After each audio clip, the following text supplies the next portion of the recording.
কিভাবে এরকম বলে যে শেখ হাসিনা পালায় না, আর কাদের বলছিল পালাবো কোথায়? এগুলো তো আমরা অনেক আলোচনা করেছি।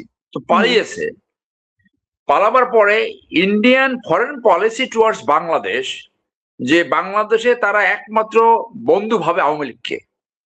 এটা ইন্ডিয়ান হাই কমিশনার ইসে ওই যে গুলিস্তানে ওইখানে আওয়ামী লীগের অফিসে যে বলছিল যে we have only friends, that is Awami League. এটা পরীক্ষিত, এরা তারা বারংবার বলেছে। শেখ সাহেবের কিলিং এর পরে 5 বছর শেখ হাসিনা ইন্ডিয়াতে প্রোটেকশন পেয়েছে, সেইখানে লালিত পালিত হয়েছে। আবার এখন এই 5ই আগস্টের পরে একইভাবে সেইখানে তারা লালিত পালিত হচ্ছে। ইন্ডিয়া এই পতিত সরকারের যে সমস্ত স্বৈরতান্ত্রিকতার সাথে যারা জড়িত ছিল তাদেরকে আশ্রয় প্রশ্রয় দিয়ে প্রমাণ করেছে যে তারা একটা ভ্যাসেল স্টেট এখানে সৃষ্টি করেছিল, এবং এই যারা 15 বছর এখানে গণতন্ত্রের নামে স্বৈরতন্ত্র কায়েম করেছে তারা ইন্ডিয়ান পারপোজ সার্ভ করেছে। তাহলে ইন্ডিয়ান ফরেন পলিসি ছিল বাংলাদেশে তারা আর কাউকে বিশ্বাস করে না, এবং তাদের এই ফরেন পলিসি যে শেখ হাসিনা কখনো পতন হবে না, দ্যাট হ্যাজ ফেইলড। এই যে পতনটা, এই পতনটা শুধু আওয়ামী লীগের পতন না, এটা Indian foreign policy towards Bangladesh এইটাও ফেল করেছে। তারা দেখে যে এইটা তাদেরও পতন, তো তারা তাদের লোকগুলোকে, তাদের পাপেট গুলোকে সব ওখানে উঠাই নিয়ে গেছে। এখন এই যে ভিজিট, এই যে দাওয়াত, 2 মন্ত্রী প্রধানমন্ত্রী বসলে সব ঠিক হয়ে যাবে। কি ঠিক হয়ে যাবে? ঠিক হয়ে যাবে হলো যে শেখ হাসিনাকে যাতে আসতে দেয় এবং বিচার ফেস করতে দেয়, কোনো ক্যাপিটাল পানিশমেন্ট না হয়, একটা বিচার খেলা হবে, সেইটা যাতে নিশ্চিত করতে পারে, সেই জন্য কিন্তু এইসব ট্যুর, এইসব এই অ্যারেঞ্জমেন্ট।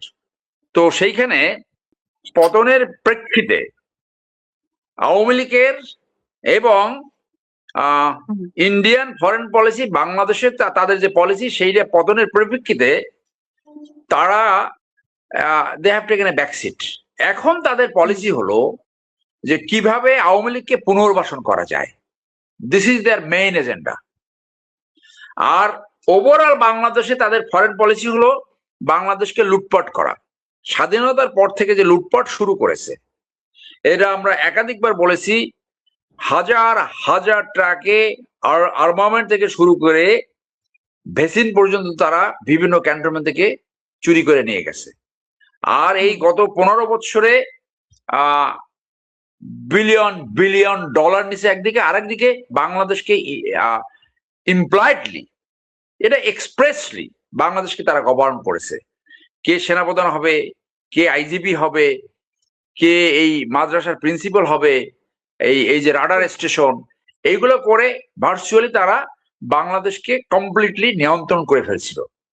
স্বাধীনতার পরে 47 থেকে 71 এবং স্বাধীনতার পরে তারা বাংলাদেশকে যেভাবে পেতে চেয়েছিল, তারা যেভাবে পেতে চেয়েছিল সেইটা পেয়েছিল এই আওয়ামী লীগের এই গত 15 বছরে। তাহলে তাদের মূল এজেন্ডা হলো এই শেখ হাসিনা তথা আওয়ামী লীগকে কিভাবে বেনিফিট দেওয়া যায়, কিভাবে আবার পলিটিক্সে ফেরত আনা যায়, এই সমস্ত ট্যুরের উদ্দেশ্য হচ্ছে সেইটা। এইখানে আন্ডার দ্য কাভার কি বলছে, এইখানে বাংলাদেশে আমরা জানি অনেকেই কিন্তু হানি ট্রাপড, অনেকেই আমরা জানি। এই যারা হানি ট্রাপড হয়ে আছে তাদেরকে কানে কানে বলে গেছে তোমরা যদি আমাদের কথা না শোনো তাহলে কিন্তু আমরা ওইগুলা এক্সপোজ করে দেবো, ওগুলা কিন্তু করে দেবো। সো এইগুলা অনেক দিতেছে। আর এইখানে এই সরকারে তো আমরা বলেছি যে আওয়ামী লীগের প্রভাবশালী এই রয়ের প্রভাবাধীন অনেক লোক আছে, একদম নাম ধরে বলা যায়। তাহলে এখানে ইন্ডিয়ান পলিসির পুরো অবজেক্টিভ হলো যে কিভাবে শেখ হাসিনা তথা আওয়ামী লীগকে রিহেবিলিট করা যায়, এবং এই রিহেবিলিট করতে গেলে কিভাবে এই সরকারকে ব্যর্থ করা যায়। এই ব্যর্থতার ইসে কিন্তু ঢুকে গেছে অলরেডি। এই বিদ্যুৎ, গ্যাস, আপনি দেখেন যে লোকটা প্রতিমন্ত্রী হিসেবে এই বিএনপি কে পতন ঘটাতে সহায়ক করলো, সেই লোক আবার পূর্ণমন্ত্রী হয়ে গেছে। এখন গ্রামে 8 ঘন্টা 10 ঘন্টা বিদ্যুৎ নাই, গ্যাস নাই, তৈলের দাম বাড়াই ফেলে, এগুলো হচ্ছে। তাহলে এইখানে এখন রিগার্ডিং দ্য ভিজিট শেষ করি, এই লাস্ট কথাটা বলি। রিগার্ডিং দ্য ভিজিটে নেইবারিং কান্ট্রিতে যাওয়া যায়, তাতে কোনো আপত্তি নাই, কিন্তু এই যারা হানি ট্র্যাপ হয়েছে অথবা বাংলাদেশের স্বার্থ অক্ষুণ্ণ রাখার এজেন্ডা সবার সামনে থাকতে হবে। এখন কখন যাবে কিনা, এই যে 2 দিনের ভিতরে রয়ের চিফ আসার সাথে এখন ভোল পাল্টে গেছে। আগে বলা হলো যাবে না, এখন আবার এটা কিন্তু চেঞ্জিং হচ্ছে। তো আমি ব্যক্তিগতভাবে যেতে কোনো বাধা দেখি না, কিন্তু স্বাধীন এবং সার্বভৌম ফরেন পলিসি যদি ফলো না করতে পারে, মানুষের ভিতরে যদি এই ধারণা ঢুকে যায় যে এই সরকার এই আওয়ামী লীগের মতো ইন্ডিয়ান প্রভাবশালী এবং বাংলাদেশের স্বার্থ ক্ষুণ্ণ করতে পারে, তাহলে এই সরকার বেকায়দায় পড়বে। তারা কিন্তু বাংলাদেশের মানুষ তাদের বিরুদ্ধে কিন্তু রুখে দাঁড়াবে। এইটা তাদের সবসময় মনে রাখতে হবে। ধন্যবাদ।